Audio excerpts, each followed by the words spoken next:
Yo, Still Mills, what's the deal, man? Yo, I'm making a food run like I normally do, being the man of the house that I am.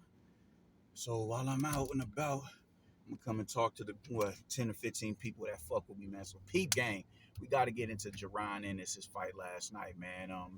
It's official. That dude has a legitimate body on his record. Not body, but an opponent with a pulse.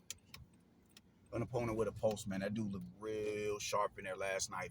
He's fast, incredible hand speed, real good reflexes and flexibility with his upper body movement. He's able to, get from side to side, but he's able to get from side to side, to the sides of shots fast.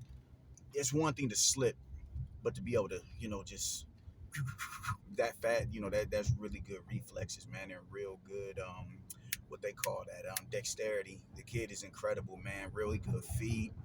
He hit it. I think it was sometime in the mid rounds, man. He hit this real incredible angle and was able to get to his blind spot, get to Via's blind spot, just really without him even being detected. You dig? It's a motherfucker when you can force an opponent to reset, but when you can create an angle and then create another angle off of that angle and force your opponent to reset is a different ball game, man. Now, granted, he was supposed to look like this in front of an opponent like Via. Via is a dude, straightforward fighter. It's really no different dimensions in this game. You're not gonna get incredible head movement from Jose Roman Villa. Sorry about that. I don't want to. I don't know why I was thinking. No, why I was thinking. My baby brother, my little brother's, my wife's brother's name is Jose Villa.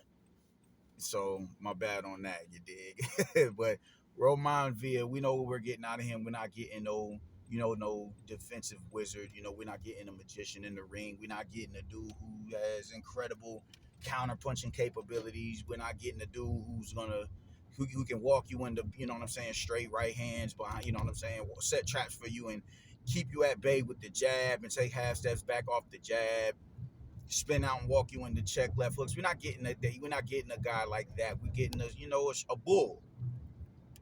We're getting a bull in a china shop. Real good size for the division, walking you down behind the high guard, even with they wanted him to move his head, but even it's like, yo, man, some people don't get their head offline fast enough. Some people don't get their head, their reflexes just isn't like sharp like that. They don't have cat like reflexes.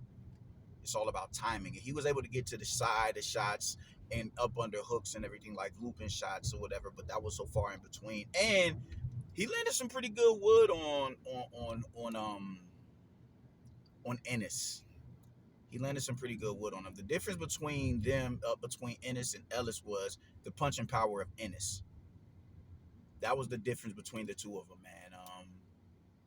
Rashidi Ellis was doing really good work early on in the fight, but it's just the lack of pop in his shots. Ennis is a big puncher. I don't even think Villa had been dropped before, man. And so for him to go in there and not just drop him, but stop him, he landed some good uppercuts in there, some good shots to the body, some overhand rights. And the minute he would take those shots, he'd step right back into the fray and go to work. So we knew what we was getting when it came to that fight, man. Ennis went in there and did real good work. He did real good work. He didn't make quick work of him, and he wasn't supposed to. He wasn't supposed to, but he went in there and he made good. He was able to go in there and step on him like he was supposed to, and that was a damn good performance of him, man. You can. It may have been a flawless victory, man. It may have been, he may not have won a round in there. You can argue that he won one of the, like maybe the fourth or the fifth round, but even that's like, I don't know, man. Ennis looked sharp in there last night. He looked sharp in there. He owed us a performance like that off of how he looked in January, but he made up for it. Now, the caveat is he was supposed to look like that in front of an opponent like that. Now we got to see how he looks with somebody who's all of the things that, all the attributes that I said Roman Villa doesn't have. He has to look like that in somebody, in front of somebody who has all of those, those attributes. Because for Karen to make him look like that, an unheralded Ukrainian, for him to have that much real estate in the ring, and he's not capitalizing on it. He's not pumping the jab. He's not getting in and getting out. He's not walking you into traps. He's not doing any of that. He's not doing any of that. What happens when you're in front of an opponent who has those same attributes or who has that same foot speed and those education and the education in their feet, but they're able to walk you. They're able to punish you for all of that. They're able to walk you in the straights. They're able to keep you honest with the jab. They're able to check left, spin out and throw the check left hook off of it. My nigga, what are you doing? They're able to do all of, they have all these dimensions in their game. What happens when you come across somebody that's like that? So I think somebody like a Keith Thurman, who's mobile, who's a mobile fighter and punches on the go, that's a good opponent for someone like a Jaron Ennis. We don't need him in front of a Cody Crowley. I can go for him and Rashid Ellis. Maybe not in the now with Rashid Ellis coming off of a loss. I think Rashid Ellis should go over there and fight Bootz. That's a good fight. That's a good fight. That's a damn good fight. Both of them are coming off of losses. He called out Stanionis. Y'all niggas may as well get Bud and Spence up out of your minds. You know what I'm saying? That's just a fight that's more than likely not going to happen. They just look for greedy pastures, bro, because they're both occupied with each other. And if the fight is anything like a lot of people are predicting it to be, it's going to be a close fight, so it's going to call for a rematch. Y'all may as well. And if one of them niggas get crashed, it's time for them to move up. They not about to stay there forever. It's not gonna happen. So y'all may as well stop calling for them two niggas, because it's just not gonna happen. It's not gonna happen. It's not gonna happen. And it's a rich stable over there with the PBC and the welterweight division, man. So why not look to run that shit with each other? Look to run that shit with each other. So who else is over there that can give Ennis the look that he needs, to where he's like this, giving him resistance and not necessarily offense. Well, resistance, offensive resistance. I'm capitalizing off of the space that I'm creating offensively. Who can give him that over there? Thurman is definitely one of them.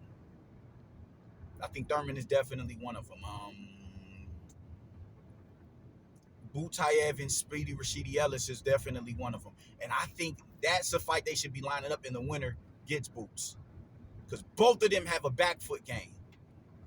Both of them have a back foot game. I wouldn't even be mad at someone like a Jamal James, because he's so much taller than him, and he can create distance and space between him and the opponent. I think that's a good matchup right there as well. Just for the style clash. Because that's what he's going to be able to need. That's what he's going to need to be able to get, to deal with. Because as he gets, as he goes up in weight, his height isn't going to be the advantage that it is down at 147 pounds. When he gets up there at 154 pounds, he could fuck around and end up at 160. It's a big kid. So naturally, when you get up, you get to going up that height, you 5'10", 5'11". You ain't gonna have that at your advantage no more, man. So you're gonna have to be able to deal with somebody who's fleet-footed. So we got to get him in there and with some cats that that can give him that level of resistance in the now, so he'll know how to deal with that shit. Fuck. Okay. So he knows how to deal with that shit. Just not even when he moves up in weight, but just cats that are in that weight as of now. What the fuck, man? This phone is acting goofy. So that's my biggest thing with him. Virgil Ortiz had that test with Michael McKinton in his last matchup, man, and speedy recovery to him. Man. It's time for you to move up, bro. Y'all need to get Crawford and Spence out of your head. There's still some good fights for y'all down in that division. So let's do the damn thing. Let's go for that, man. But it's time to get them niggas out y'all head. It's not happening with them. So who are y'all gonna look to fight in the now? And I think not Virgil, but Ennis needs that type of fight. He needs that type of matchup where he has to go on the hunt. He has to cut the ring off. And he has to worry about, he has a counter for the counter puncher. He can bait them into countering and then counter that. That's the type of opponent that he needs. Because if a Karen Chukasian can make you look like that, man, I'm still not convinced that you beat somebody like a Keith Thurman. I'm still not convinced. It'd still be a head scratcher in front of you and Butayev. It'd still be like, because Butayev, I mean, I have no doubt in my mind he would have beat Roman last night. Amantis is gonna accommodate you. That's a good, that's a style that complements your style. It doesn't contradict it. So I think it's a balling ass fight. A fight that's gonna be. I think somebody's going to sleep in that fight, or they might not. They might not. Amantis is a dude who's proven to be pretty durable. So if you can step on a motherfucker like Amantis standing on this, then that's a real big statement. That's a real big statement. You can either step on him or just beat him because he's undefeated as is. He's undefeated as is. So, oh man, I'm getting hungry. I'm getting lightheaded. Oh man, hey, pause. I gotta pump this gas. Yeah, I'm back, man. I had to come and get some gas, man. I'm lightheaded as a motherfucker, man. I'm ready to get home. I'm ready to pick up this grub and eat it. But yeah, like I said, if you can get in there and you can stop somebody like a Montestanionis, that's a serious testament to who you are as a fighter. Even though I do think you are who everybody is projecting you to be, I'm not gonna say Roy Jones just yet, but I do understand the flashes of. I do understand the comparison. I do understand the comparison. You definitely got a lot of work to do before you could. Roy Jones is my official GOAT. That's a bad motherfucker. You know what I'm saying? In his day, that was a bad motherfucker in his day. But I definitely see the comparisons with the flash and the playing to the crowd and everything.